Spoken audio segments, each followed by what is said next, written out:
Hello everyone, I am Gabriele, welcome to my channel.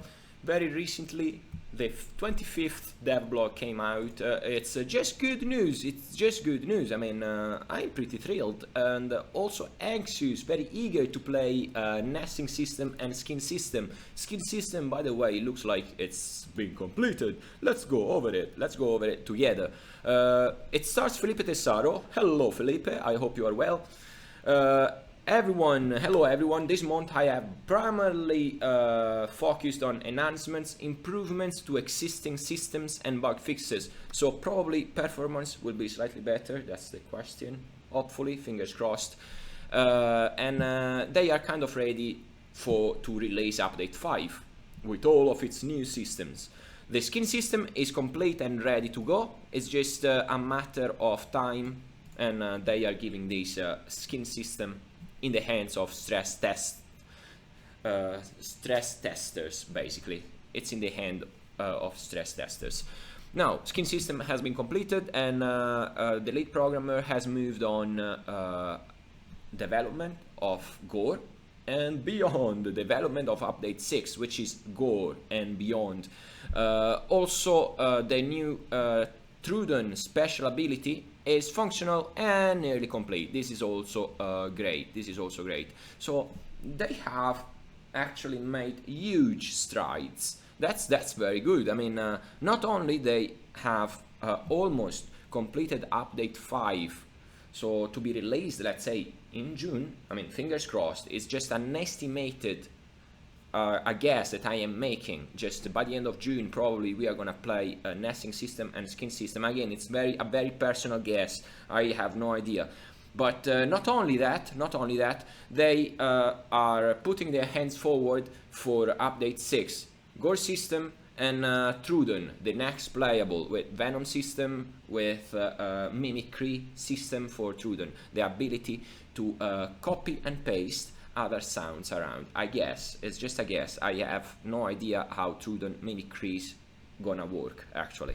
Now, the M4 instead, the other programmer, is just missing Amarok. Amarok, where are you? Hello, the M4. As you'd likely expect, I continued working on the nesting system for update 5. I mean, if you have read the last devblog, 24th devblog, the nesting system will actually be completely different from Legacy in Evrima. So that's actually very interesting. It will add extra layers of playability, and some players that actually do not like no rules servers might actually have some kind of role playing in these no rules servers. I mean, you have to consider that you are playing with other people, so no rules, you have to stand to those rules dictated by the mechanics in game, so to say.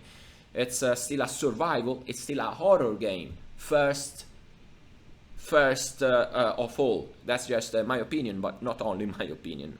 So, well, I have gone farther from the conversation, but anyway, private servers are there for allowing role-playing anyway.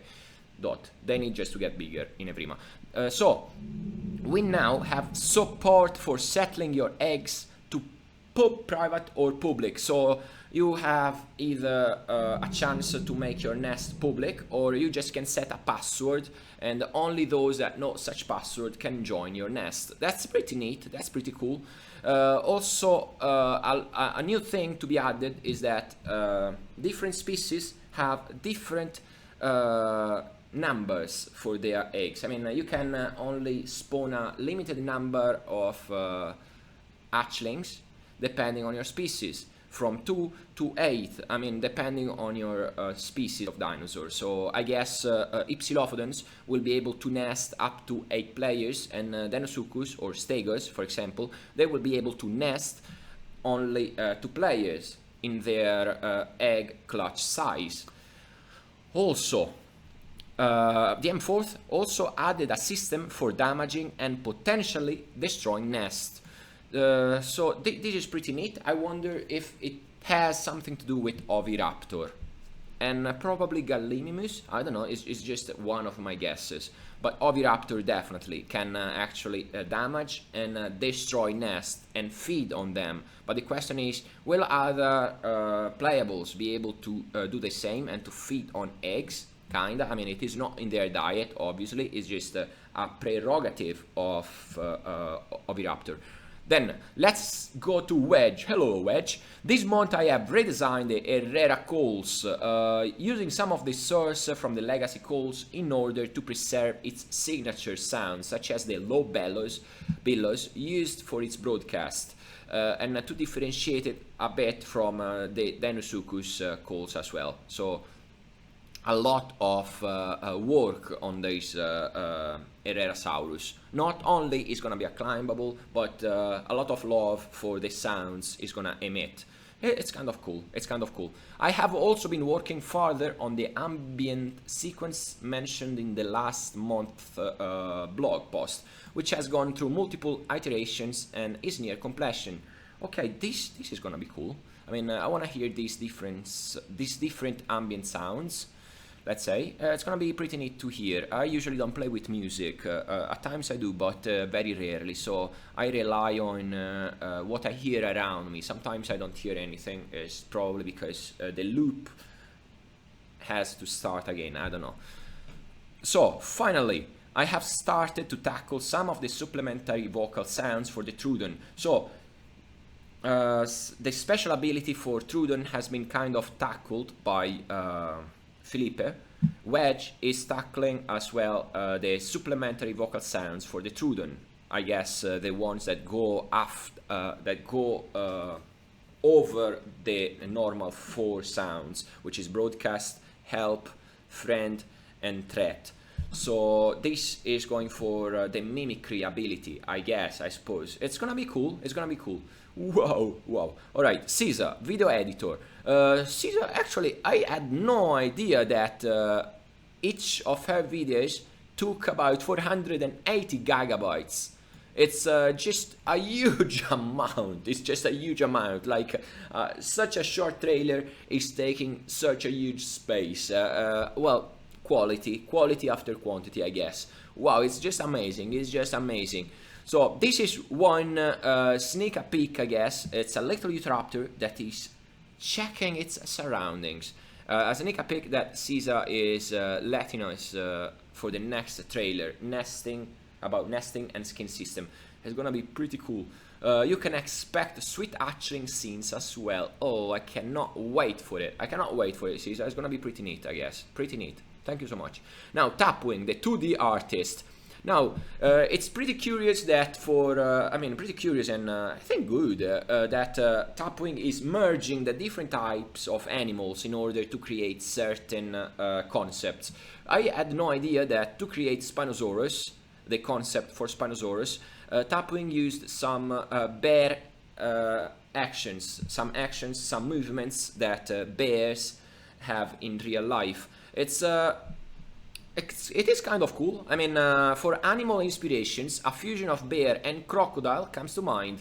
Now, it's pretty neat. It's pretty neat. Where is it? This is Caesar, sorry. Where is it? Yeah, probably the top left side of this one is like a bear that is defending, or the top right side of this concept, it's like a bear that is gathering salmons from the river. I don't know, it's kind of cool. It's a very heavy concept, heavy dinosaur concept, where it cannot definitely swim, from what we read here, or if I understood well, or I didn't misinterpret anything, I hope not. Where is it? Where is it? Alright. Being an underwater walker, it won't swim like its more buoyant water dwellers, like crocodile, like Deinosuchus, like Bepiosaurus. Probably it won't be able to swim, or if it swims, it's gonna be kind of goofy, so to say. It's gonna be a walker, an underwater walker. That's pretty neat. I mean, it will be able, this sailback fiend, it will be able to still to ambush others. I wonder how. You need to be very deep in water, and certain spaces you will definitely not be able to ambush terrestrials. but you can definitely ambush other Deinosuchus. Probably. I am very much curious. It's gonna be very heavy, I guess. It's gonna be over 4 tons for sure, not to be launched at by dinos once at 100%, so to say. It needs to be over half the size, half the weight of any big dino in order not to be launched. Because come on, it's a Spinosaurus after all. Now, Kiss and Kitten is closing this devblog with not much to say that hasn't been mentioned about update 5. We are trying up some loose ends before putting it out for stress test. I hope you all enjoy it. So far, I mean, this devblog, I think it's been the best. It's been very positive overall. I like it. I like it. So, shifting away from the topic of update 5, skin system and nesting system, this month also consisted of preparation for update 6, as Felipe mentioned in the beginning. I mean, gore mechanic is being tackled, and Truden special ability as well as its sound effects, like Wedge mentioned. With Gore entering the prototyping phase and Truden functionality getting some love. Now Gore, the game is going to fundamentally take on a more grisly tone. Oh, that's what I like, that's what I like, that's what I like. So the game is gonna be actually very gore-ish, with a lot of blood, a lot of guts, a lot of entrails. Oh man, it's gonna be disgusting. I wonder if it's gonna have some kind of option where you can tune down that gore. Not for me, but for others. The Isle is a survival horror game. Oh, thank you. So it's not just me. Even Kiss and Kitten is saying that The Isle is a survival horror game. Then you can roleplay it, but in private servers. Rules usually entail a lot of work behind it from administrators, a lot of work. If you are the owner of one server with rules, I guess in Legacy more than Evrima, you know that it entails a lot of work, a lot of passion behind it. So, as I see it anyway, it's a survival horror game with dinosaurs, with their twist that developers give them.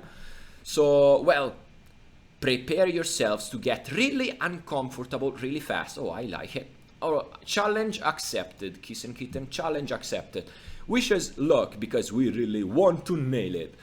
We are quite excited to be closing the gap on foundational mechanics for dinosaurs at last. With these foundations set, we can focus more energy into improvements and polish, rather than the arduous task of establishing the main framework for the animals, which has indeed been a challenge, discovering what works, what doesn't, what we can do and what we cannot. It's been a wild ride for sure. So probably the Isle development won't be any faster than one update every 6 months, I assume. It's kinda how I see it, how I see the Evrima development. But from here, I read one thing, that you have tested many different mechanics. Some of them were not working, some of them can be adapted for future mechanics of other dinosaurs that are gonna have a similar mechanic, coded wise, I guess, coding wise. I have no idea, it's just a guess I'm making because I don't understand anything. So it's gonna be pretty cool if if this developers team is gonna have less problems coding wise with future animals coming, because from what I read, you already tried many things and you have gone forth and back many times in order to try different mechanics. I mean, if you want to go forward, sometimes you have to do a couple of steps back. It's impossible not to. If you're doing something, it's impossible not to make any mistakes, depending on how many things you do. And I mean, you can get close to perfection, but never, ever, ever. So it's kind of cool. They have been working hard, and probably in 1 year or so, I mean, I want to be positive, they're gonna be these developers team is gonna be actually be faster on putting out updates, or at least they're gonna put out bigger updates. Who knows, who knows. Aside from that, the animation team has been hammering away at some new playables, which include the quizzical semi-aquatic Bepiosaurus, the glutinous Ceratosaurus, the fleet-footed Gallimimus, and the semi-arboreal Herrerasaurus. These are 4 animals. If we add the Oviraptor, these are 4 out of 5 of the animals. If I mistake not, These are 4 out of the 5, if we include Oviraptor, that are missing from the roster that you can read on Evrima, inhabitants that are in-game and that are about to be introduced in-game. So they are actually working hard on animations. That's pretty neat. That is pretty neat. Well, nesting system is coming soon anyway. Thank you for everything. I'm gonna close this devblog. It's just my opinions on the devblog, mind it. Just my opinions, my guess. If you think different or if you have other opinions, please let me know in the comment section below. All in all, thank you all so much for watching. Consider subscribing my channel and have a great day. Bye bye.